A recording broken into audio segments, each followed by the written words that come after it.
Welcome back, everybody. It's Mike here at Street Candy's Garage. Yeah, we talked away real good right now. I'm just getting off work. I just wanted to kind of talk to y'all about a couple of things I had going on with the car, a couple of things that I bought, decisions to kind of move in the directions that I'm moving with the car. So let's get right to it. So basically, like about maybe a week ago, I ended up going to a car show. So that car show that I went to, it was a bunch of people was packed. It was here in Virginia, good car show to go to. It's my first time actually ever even going to a car show that I presented and entered the car that I owned in it. Been in tons of car shows before, but just not wanting to put my car in a car show be judged. So I figured I would do it just as kind of something I wanted to do before this year ended out, just kind of like a small goal. So I chose to do it, went well. When I got there, they asked me to park, and my car would not go into reverse. So it's been acting up a little bit and going into reverse, which is something that these cars do from time to time.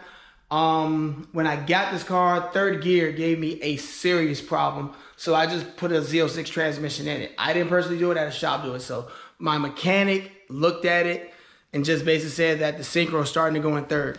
It was a little tight when I first got it, but this is my first rodeo with transmissions. When you get a transmission, whether it's used, preferably if it's used, not new, but if you get a used one and you do upgraded fluid in the car, then basically what's going to happen is that fluid has to move throughout the transmission and lube up again for things to start not being crunchy or feeling like it's tight or like you put a little muscle behind the gear. So it would go in, but you have to like really put some muscle behind it. I mean, you can't be no punk. You really have to put it in there. But once the transmission gets hot, I don't care if you're a punk or not. I don't care if you're Arnold Schwarzenegger or The Rock. It's not going in there. And that is a big issue. This is not a track car. This is just a car I enjoy that does have the ability to be tracked at a very entry level. So it's kind of got me down a little bit unmotivated to decide on which direction I want to go with the car. I'm probably into this Z06 transmission that I have in it. I think I paid like maybe 16 to 1700 bucks for it and like 500 install, which was really good on installation because normal installation is around maybe $800 or $900. The shop did me a fair one and really put that one in there. I actually contacted the people who did this transmission, who sent it to me, and I'm not gonna say anything too bad about them.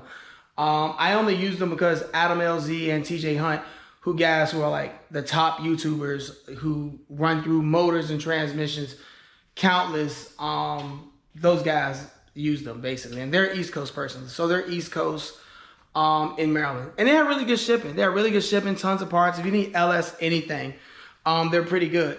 And I will take responsibility on saying that when this transmission was put in, it was like around February or March. So currently, if you're looking at this, we're in October. I went to try to get this car looked at in May, but what happened in May, it was like fucking COVID. So COVID was affecting the shop that I went to, and the guy couldn't look at the car because his employees has COVID, and they almost had to shut down. So when things started loosening up again, basically, I got an appointment, and he was able to look at it, but when I called Lee C Parts, which is LEE capital C Parts, you can look them up, .com, whatever. Those people basically told me there was nothing they could do to me. So basically, I have a transmission that I gave somebody 1,700 bucks, and it's nothing they can do to me because of the timeline, and they know COVID was going on. Will I buy from them again? Probably not. But was it my fault that I didn't call them in May and tell them what was going on, even though I felt that it was slim to none of me getting this car even looked at? Because that's probably what they would have told me anyway. Get the car looked at, and then we'll discuss it. Which they probably still would have told me no, because it would have been October by the time the car got looked at, and they probably would have just told me no anyway. So regardless, you're fucked. So anyway, that's how it goes. So buying another transmission so that this will be 100% functional, because if I ever choose to get rid of this car, it's going to be 100% functional. It's going to be 100% a functioning car in every single way if I ever separate myself from it. And currently, that's the only issue that this car has. Other than that, this car is absolutely perfect. I don't have any issues with the car at all. It's 100% reliable. I probably could daily drive it if I wanted to, but I'm just old now, and I just don't want to drive a 5-speed car every single day anymore like I did when I was 18. I just don't want to do that anymore. I did that from the time I was in 1997 when I got my license up until like 2009. I'm just not doing that anymore.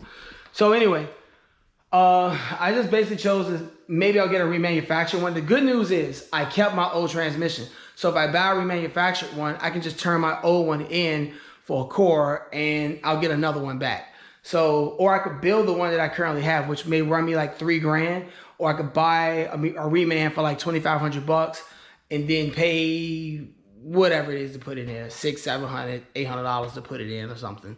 It's not a job that you can tackle yourself unless you have a lift and about maybe 2 or 3 people to help you with that type of time. This isn't a traditional setup with a motor and a transmission locked together. It has a torque tube in the middle of it. And that whole assembly is attached to the rear assembly in the car. So you really have to take apart the rear end. The clutch comes out.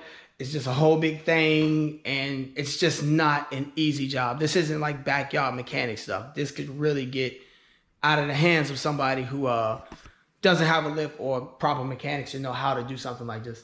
Even though I probably have enough tools where I could complete it, I am not going to pull apart the whole rear assembly of this car and try to manage that between my regular life and doing that. I would much rather pay $700 or $800 to know that it's done correct and not run down the road in this car and something happens. I'm just not going to do that. When I was younger, maybe I would have attempted it, but no, not these days. So anyway, that's kind of what I have going on. It's a bit, I don't know, it's a bit draggish. It drags the life out of you. When you have to put that kind of money in twice, and at that point, if I bought another transmission, I'd be around the $5,000 mark at that point in transmissions. I'd be on my 3rd transmission, which I will probably keep the Z06 transmission that I'm going to pull out of here. And that's kind of where I'm at with the whole entire thing of messing with this car. So did the brake calipers, they came out pretty good. So I did that before the show. They came out really well. So that's kind of where we're at right now with the car. As you can look at the hood of the car, I did decide to get out of my comfort zone and buy the track spec middle vents. The middle vents actually were on back order, so track spec had to actually send them to me directly. Summit Racing has them, but Summit Racing didn't have, they couldn't ship them to me. So I have this little cloth down because I don't want this thing to scrape, and I have to end up paying for a hood to get painted. And I'm not prepared right now to swap hoods or get a hood painted. So I just wanted to get like out of my comfort zone. I really like the Pratt and Miller vents that they put on the ZR1s. They're really long and go up. So that's kind of why I decided to do 2 on the side. And I'm a big F40 Ferrari fan. And I like the one that Gas Monkey Garage did. And they put the vents on the side. So I kind of like wanted to incorporate that.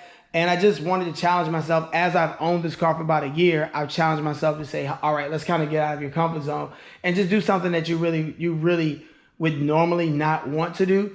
And I didn't want to do the center vents at first because I probably was going to wrap the hood or do something else, which I still may do. I'm not sure.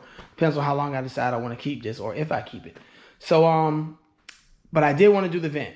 So I did the vents and, you know, they came out looking pretty good.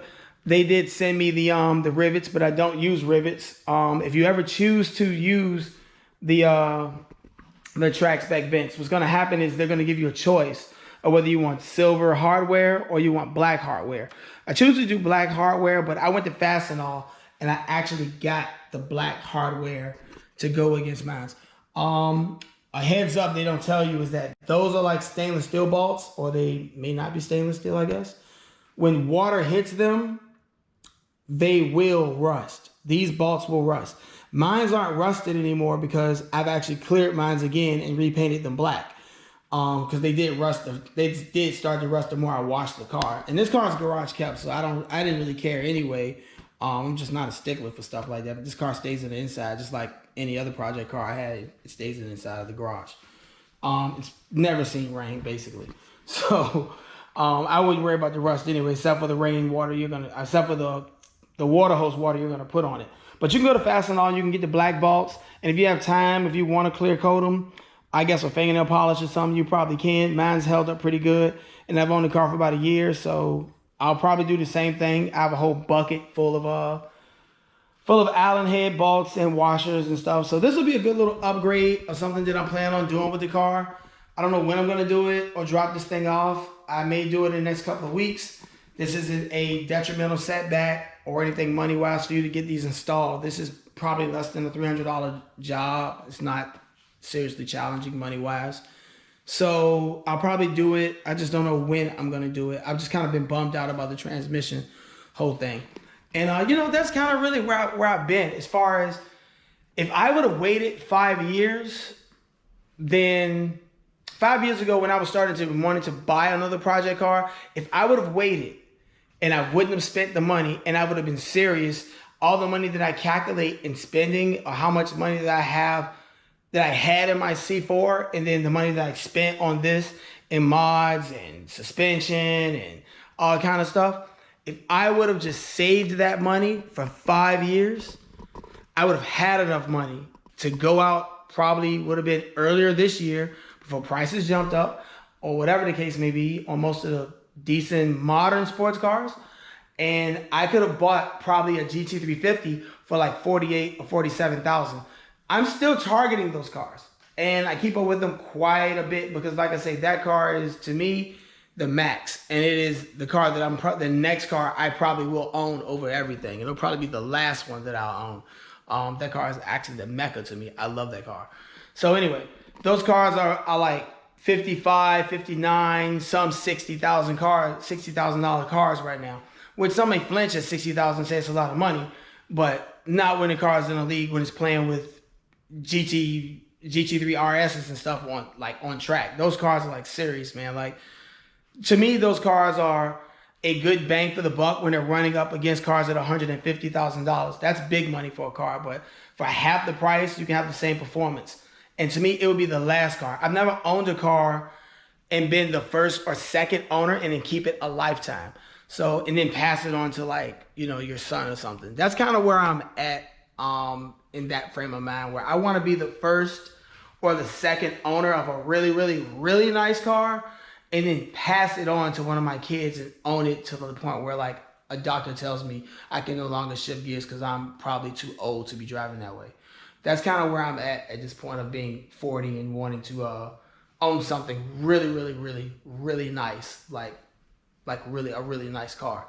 So just not really sure about what I'm gonna do. I'll probably continue to own this for a little while longer, and then I'll decide at some point if I'm going to separate or when I choose to separate from this car. But it's been an excellent ownership experience this far. I would not tell anybody to ever not own a C5 because of the transmission issue. This is just an issue that's I guess it's just good old fashioned bad luck on my part. I guess it's just bad luck. I predict that if I put a remanufactured one in the car, I probably won't have any problems. It's remanufactured or it's rebuilt. I probably won't have anything go on with this car whatsoever. It's just been bulletproof. So I don't have any issues or regrets in owning the car whatsoever. I don't think it's a piece of junk or the plastic fantastic or fiberglass, you know, or poor man's fiberglass or whatever people like to call these things or whatever. I think it's a good bang for a buck.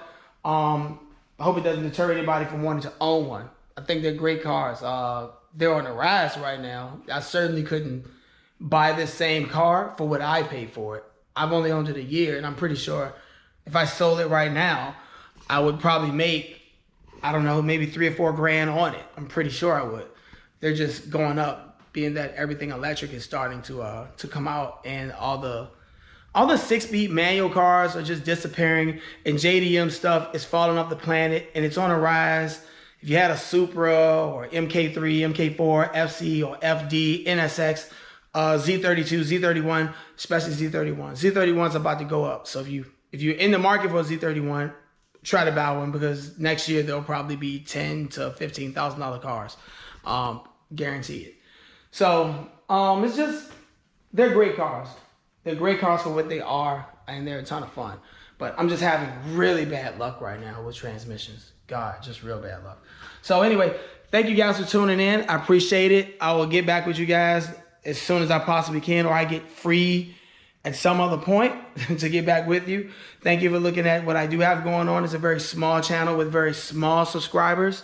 I'm not a professional YouTuber. I'm just a guy with a GoPro that his wife bought him, and I just like to play with it sometimes. So anyway, thank you. I appreciate it. See you guys later. Bye-bye.